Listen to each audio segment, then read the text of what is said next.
How to remove background from Capcut video. Hi everybody, welcome back to our channel. In this video, I'm going to show you the procedure on how can you remove background from Capcut video. In order to remove a video background in Capcut, first of all, what you want to do is you have to go ahead and open the Capcut app onto your device.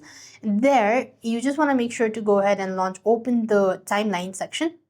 There, you just want to make sure to go to the timeline section, right? All you need to do is select the timeline like this, and after which you just want to make sure to swipe towards your left hand side, and there you will be able to find remove BG. This is remove background section. You want to select that. You could either go with auto removal or maybe custom removal or Chroma key. You just want to make sure to select that out, and you could just go ahead and select stroke, and this is how you're supposed to remove background from Capcut video. Now do the same thing for rest of the other videos that you have. You could go ahead and look for these options as well. And that's how things work. I hope the video was helpful. Make sure to like, share, and subscribe. Thank you for watching. See you in the next video.